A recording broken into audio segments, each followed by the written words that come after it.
Listen, I want to talk to you guys about some numbers. Let's lay out some numbers and examine to kind of get a better breakdown and understanding to see if the numbers are matching up. So listen, we went to a school over the weekend. I think it was Friday.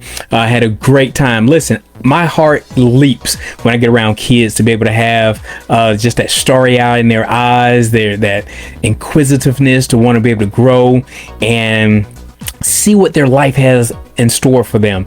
So it's exciting to see when kids get excited to see Caden's bus and just to see the different styles of kids. But this particular Friday was career day, so some of the kids dressed up as certain career paths, and it was quite funny. I saw one little boy, he dressed up as a police officer, and many of you guys know I have a background in law enforcement, but after seeing Caden, he was like, dude, throw that out the window, I want to be an entrepreneur. But here's the cool thing though, because I had a background in law enforcement as a police officer and a deputy sheriff, I was able to cultivate my skill set and turn that into a business where I made $250,000 in the first year owning a security company. So it's always important to understand, if you do work a 9 to 5, that is absolutely great. But here's the deal. Also be mindful that your 9 to 5 is your first and number one capital investor. So I never bash a job, but leverage that job in a position where it's going to really help you out. So let's talk about some numbers as it pertains to college. I've been seeing a couple people, I don't know if something in the media released or in the student loan payoff committee or whatever, I don't know if something passed that I'm not aware of, but I've been noticing a couple people over the last 3 or 4 days have posted that their student loans have been paid off, where there's been 10, 15, 20 years of paying off a student loan. So let's talk about the numbers. Now, by no means am I bashing college, am I saying it's bad or whatever. Listen, not here to do all that, but I just want you to examine some numbers and look at some various options that you can benefit from, your kids can benefit from, and even your grandkids. So, you know, you guys all grew up like me. You heard the same axiom: go to school, get good grades, go get a good job. La da da, everybody. So let's look at some numbers. The average student loan debt is $160K for a 4-year degree. So if we break that down into each year, that's $40,000 per year. All right. And that's the tuition. That doesn't usually cover the book cost. That's just tuition. But the fact and the data shows and proves that when these people get out of college with a 4-year degree, the average salary is then $54,000 a year.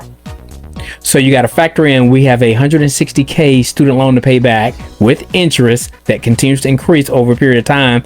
And we're lucky if we get that job that's going to pay us $54,000 a year. But keep in mind, we can't just take that whole $54,000 and contribute it to paying back the student loan, because now we have life's responsibilities. We have a rent or a mortgage, we have a car note, we have families at this point, we have obligations to take care of. But let's just say we peeled $40,000 off of that $54,000 and we attempted to live on $14,000 a year and do that for the next 4 years. That's almost impossible to do. So again, let's examine the numbers. That same $40,000 a year that we contributed into the college pathway, just imagine if you contributed that into self-development for yourself, whether it was starting a business, whether you took 10, 15, 20,000 of that and invested in a mentor or a coach who can actually show you some of the shortcuts, because a mentor and a coach is there as a shortcut. They shorten your learning curve. So I've been in positions where I have paid for mentorship and coaching that have shaved 20, 30, 40 years off of my game plan. Sometimes just being in a room and hearing just one paragraph, one sentence, even one word can really set you free, that can position you where you can now shorten your success curve.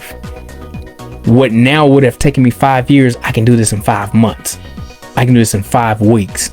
Just based on getting that information. So this is how we got to look at to truly examine the numbers and see how they really pan out for you.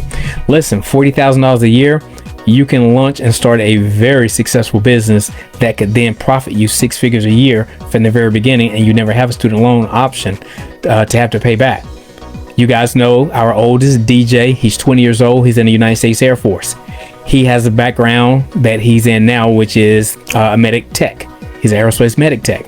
So what would normally take 18 to 24 months in the civilian sector, he learned that in like less than 6 months. He was working in a hospital with gunshot wound victims. He was working in a hospital helping deliver babies 6 months into the United States Air Force. And keep in mind, he doesn't have any student loan to pay off. Never will. While he's currently in, let's just suppose he wanted to study to be a dentist. Well, the United States Air Force will fund that for him completely free. Let's say he get out in the military in another 4 years and he said, hey, listen, I want to go to school to be an architect. Guess what? The United States is going to pay for that as well. So again, we have to look at various options and different pathways to get to the result in which we want to get. So the whole goal is, of course, we want to be positioned to have a nice career, make nice income, but you also got to look at the pathway that you take to do it too, because we don't want to put ourselves in an upside down position where it's like, okay, we got this degree and we may or may not have gotten that job in that profession, but we're so upside down attempting to pay off that student loan, you're going to be forced to work forever. So you never position yourself to be able to enjoy the fruits of your labor of why you even got in that profession. Again, a lot of these professions, even if you get into those professions, learn what you can, get all the information, all the wisdom, and you can probably position yourself, no matter what the career path is to still own your own business in that career field and make 3 or 4 times the amount that you would make working for a company. So that's just an option to look at. You know, everybody have different paths. I know and understand that everyone is not designed to be an entrepreneur nor want to be an entrepreneur.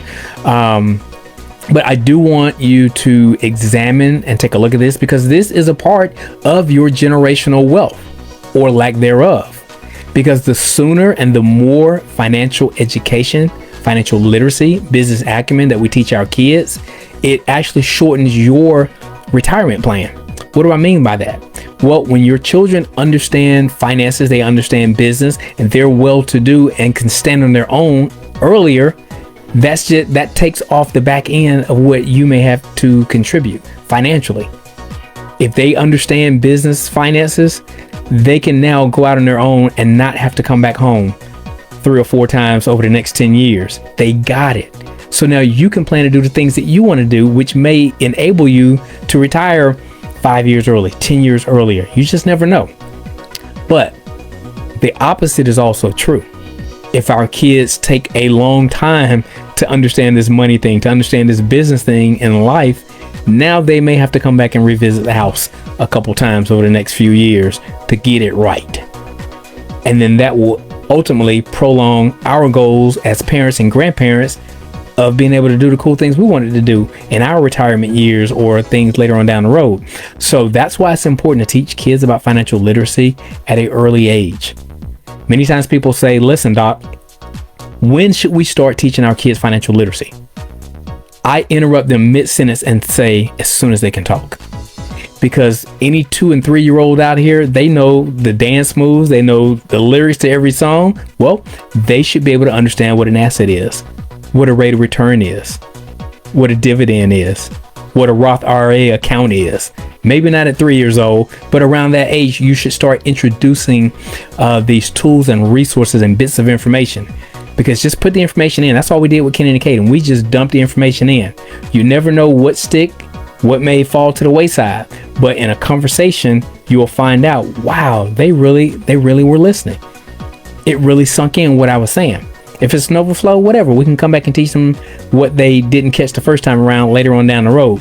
But you want to be able to soak their sponges up as much as you can with information, wisdom, and knowledge, because this puts them in a position where they can now be critical thinkers. They can also position themselves to have soft skills as they're developing, and they can grow in life as a strong, confident person. Someone who's not afraid to speak to adults. They can shake a firm handshake, look them square in the eye, and maintain a highly intelligent conversation. So that will prove invaluable in their lifetime. It will pay intrinsic value dividends for the rest of their lives. So listen, guys, just want you to examine some of the numbers, as I know a lot of people are in that position where they still may have student loan debts, may have just got rid of student loan debt. But listen, the next generation is coming up. Let's do something a little different, or at least do our due diligence to examine, would a different option be better?